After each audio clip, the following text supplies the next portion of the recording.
everyone. Welcome to Off the Charts, episode 164. Before we start off, if you like this type of content, please like and subscribe and tell your friends, and cheers to all the viewers out there who have subscribed. This one's for you. All right, so I've had this idea for a while. Well, first of all, let's name the episode. These are covers that I find great, and also at the same time, I find the covers better than the original. Some of them, the original, are good. Some of them, the original, are fucking terrible, and I'll mention that. So I've had this idea for a while, and then sure enough, Keith from the Kansas connection here, the channel Attack from Down Under, I'm going to post his link in the comments below, where he decided to do a covers episode where he finds the covers are better than the original. I'm like, I wanted to do that, so whatever. It's all good there. It's all fun and games there. So I will be piggybacking on his idea, but I should have moved my ass a little bit more. I should have done this a while ago, but whatever. It is what it is. So I'm piggybacking on his idea, an idea I've had a while ago. Anyway, so this for now, there's two parts. So I'm going to do part one today because I've got 10 covers for today's episode and 10 covers for the next one. So we'll see how that goes. Maybe there'll be a part 3. Let me know if you guys agree, disagree, and if there are any that I have missed. But like I said, I got my part 2 already ready. If you got some good ideas for part 3, let me know. All right, first one. This is one that the original is fine, but the cover is where I fucking loved it, and I loved it, and it hurts me to say that I prefer the cover than the original, because the bass player on the original is actually part of my favorite bass players, but it's more my style of music. So I'm going to go with Wasp, The Real Me.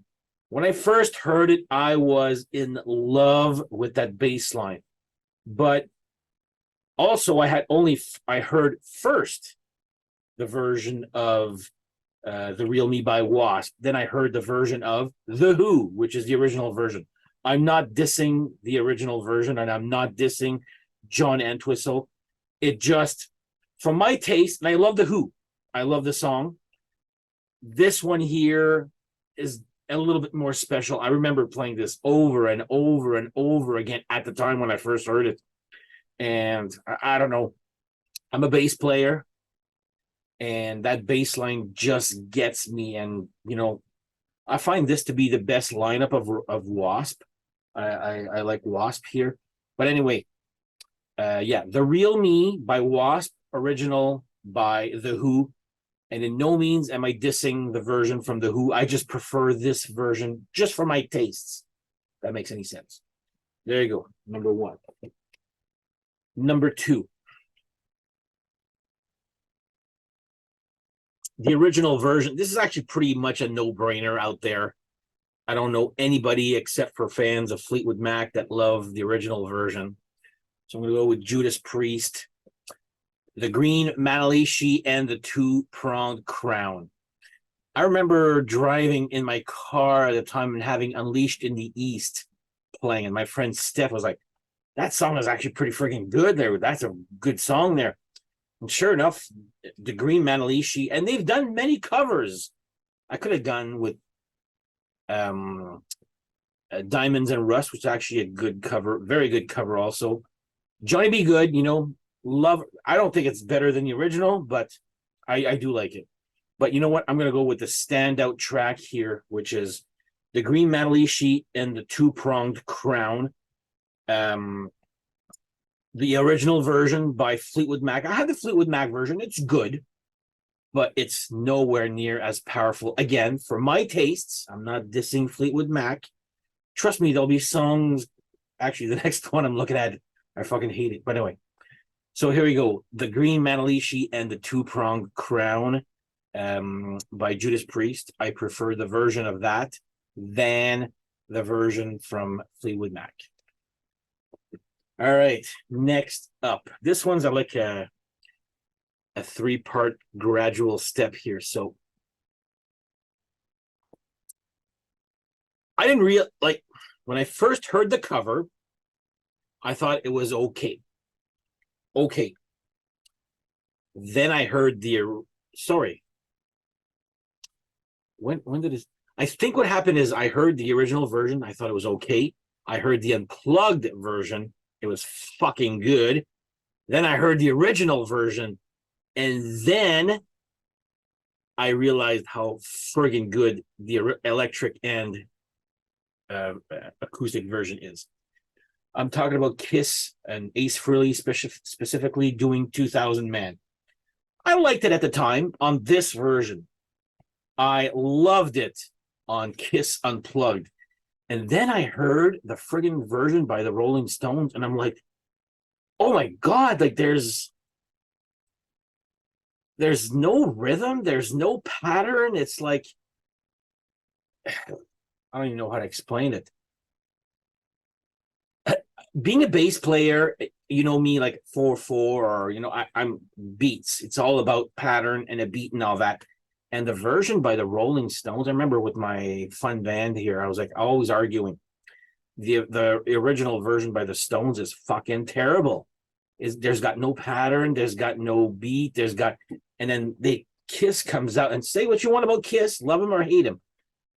The version on this is actually, bang, bang, it's got a 4 count and it makes sense. And I just liked it at the time. Then the unplugged version came out and I was like, wow, okay, I get it now. I get it. That version was actually, and some songs work better unplugged than they do electric, I guess. To me, that was one of them. So I'm going to go with Kiss 2000 Man. You know what? Whether it's the electric version or the unplugged version, 10 times better than that atrocity that is the Rolling Stones version. I can't stand that version. It's actually hard to find on YouTube, and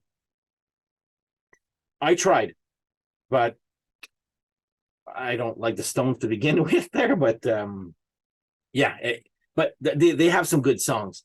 2000 Man is not one of them. So I'm going to go with Kiss 2000 Man, original by the Rolling Stones. Check it out on YouTube if you think I'm friggin' lying here. So anyway, next up, sort of cheating, but not really. So I'm going to go with Power Slave, but it's one of the B-sides. So I have the CD. I should have taken out the CD there, but Maiden have always done B-sides pretty much for every album they've come out with. And on the CD release, CD reissues, the first ones anyway, they've done 2 or 3 now by this point. They added the B-sides. And I'm going to go with the B-side, which is King of Twilight. The original version is by Nectar. Nectar or Nectar? The only reason I'm saying Nectar is because it's Nektar. I don't know how they pronounce it there.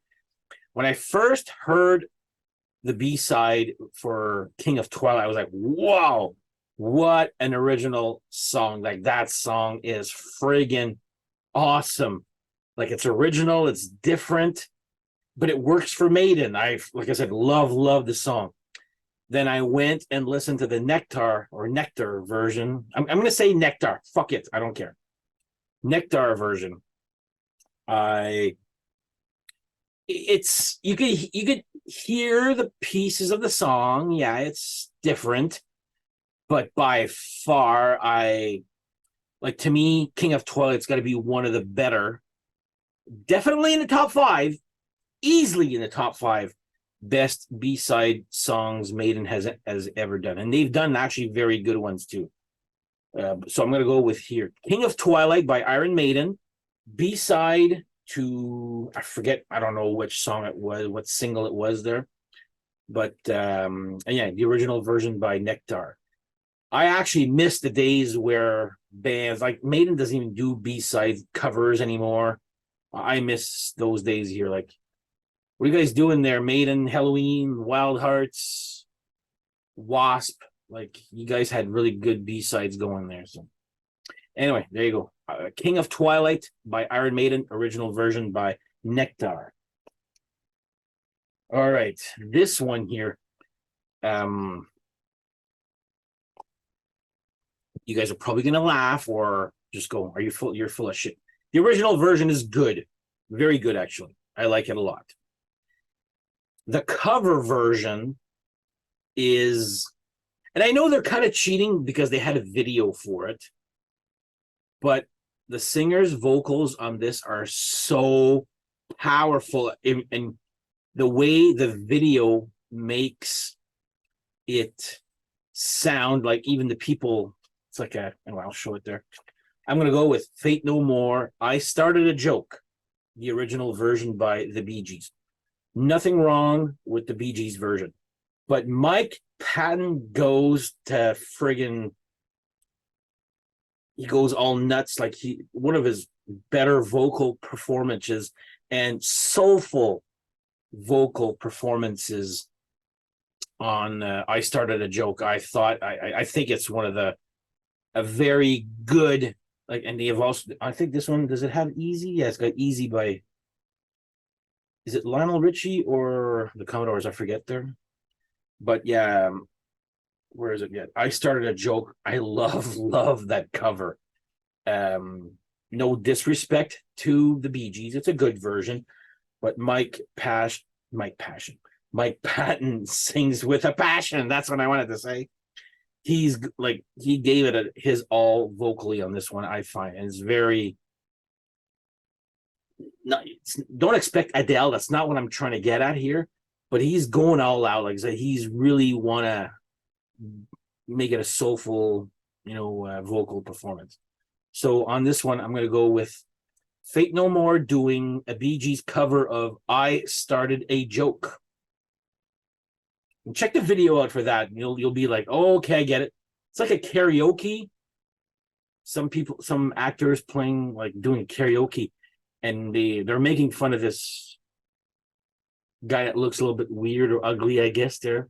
And then he starts singing that, and they're all like, oh my God, I guess we should not have made fun of that guy because he's got a beautiful voice.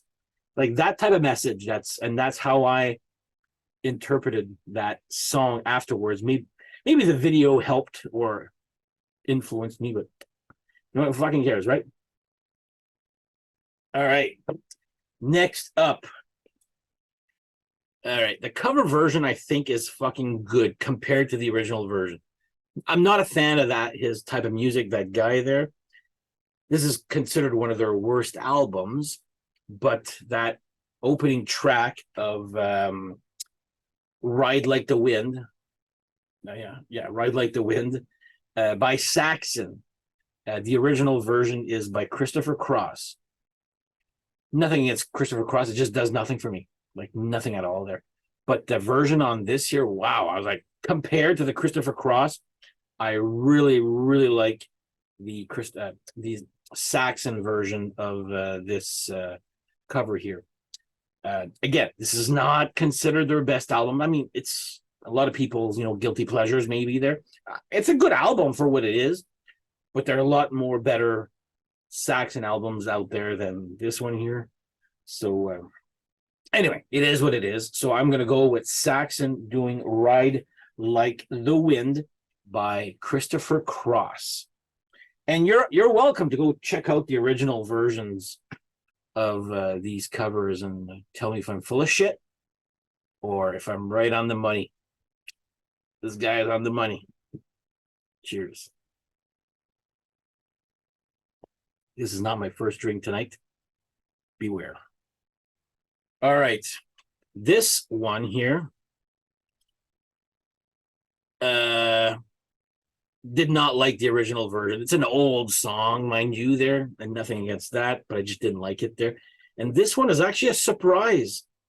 It was a minor hit for these guys at the time, and I'm talking video like.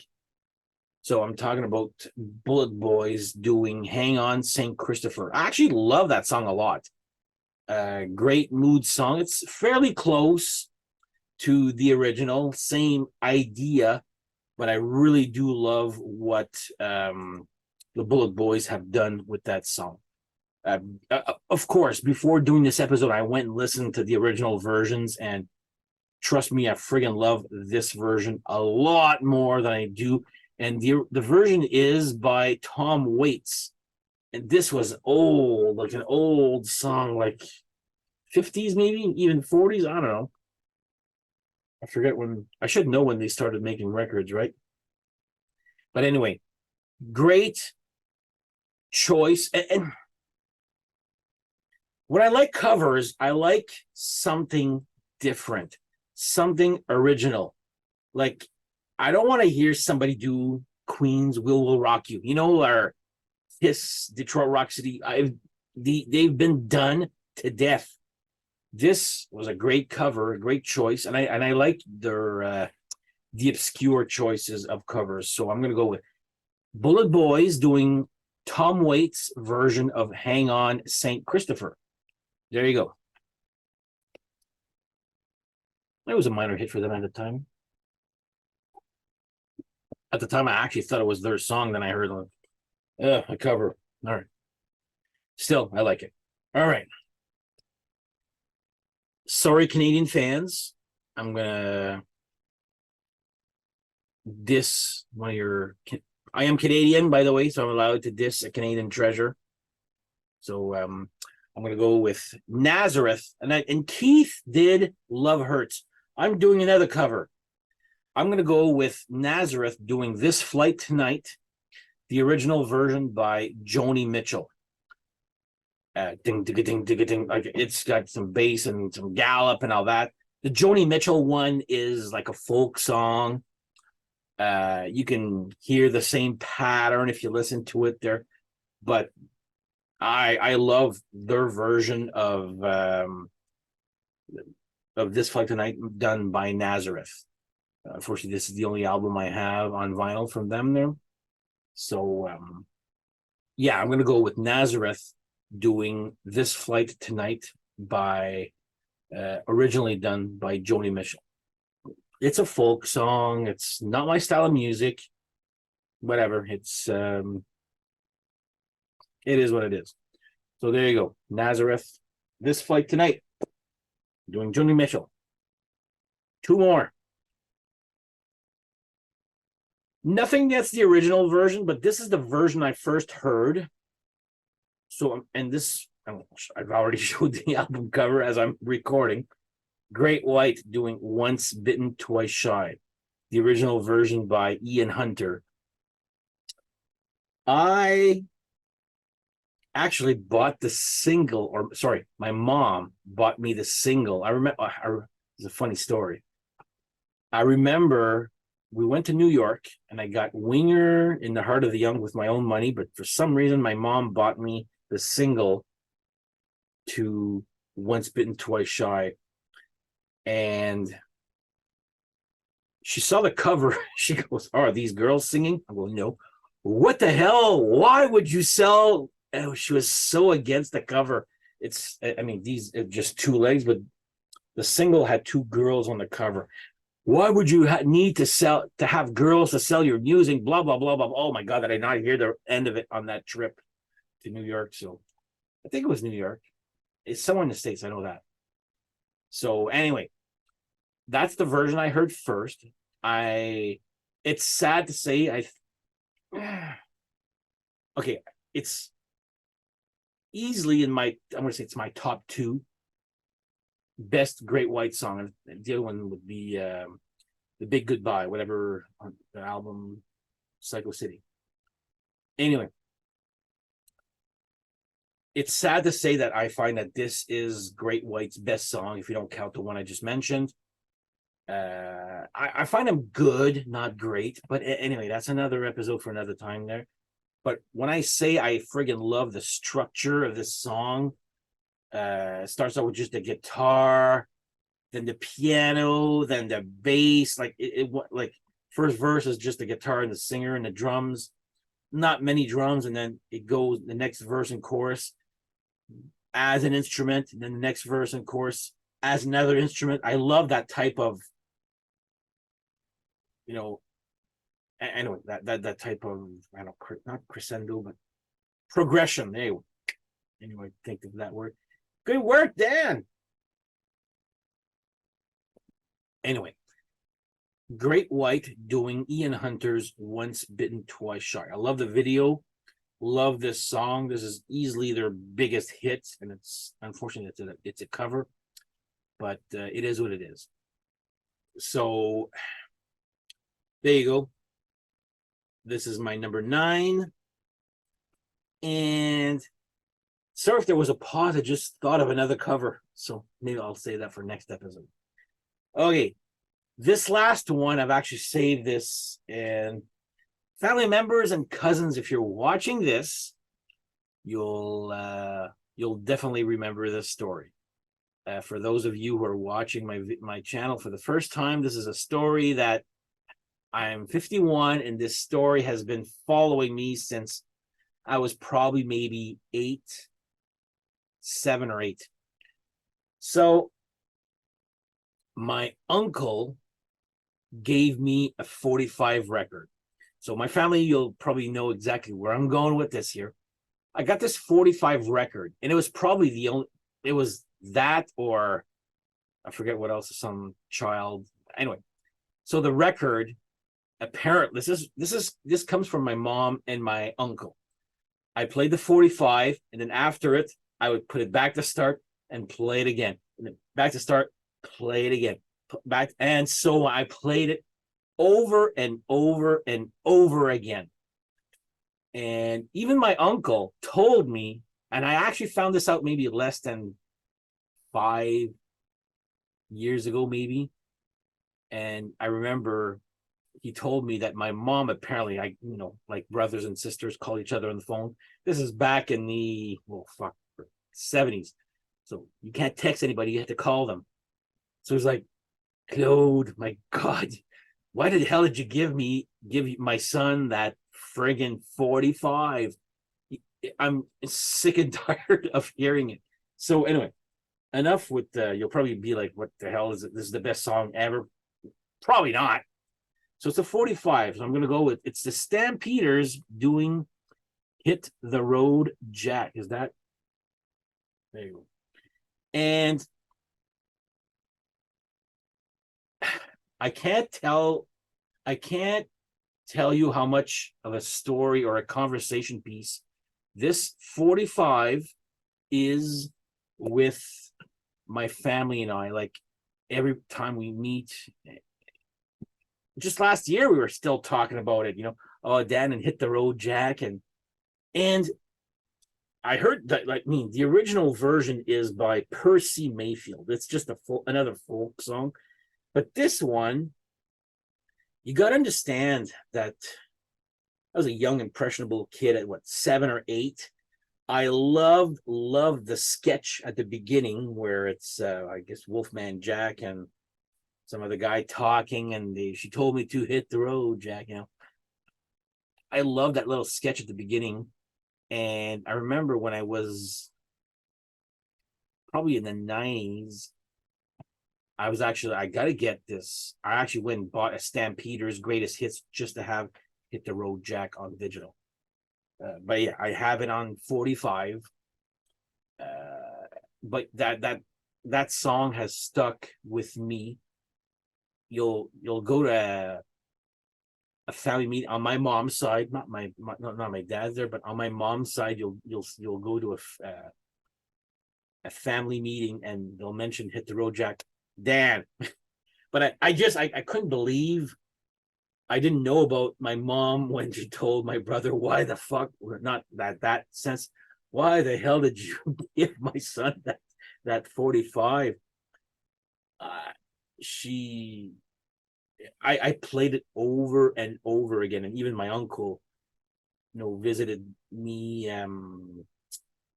or our family at the time. I was like, he told me, he goes, I would play the song, then I would take the needle and put it back, and then play it again and put it back. I was just so obsessed with that song. So, long story short, sorry about that.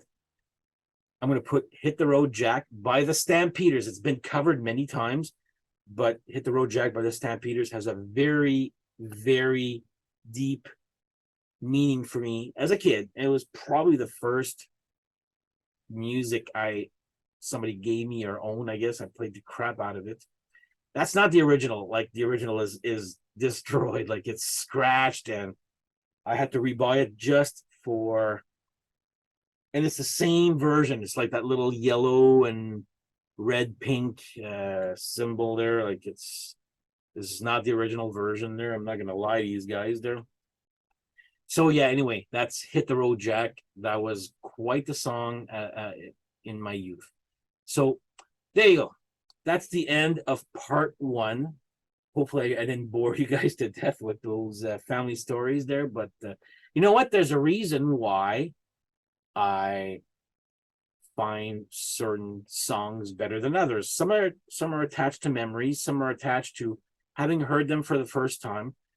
Some I don't have a problem with the original version. Some I do, but some I don't have a problem with the original version. That's good. Anyway, it's good stuff there. Anyway, that's the end of part one.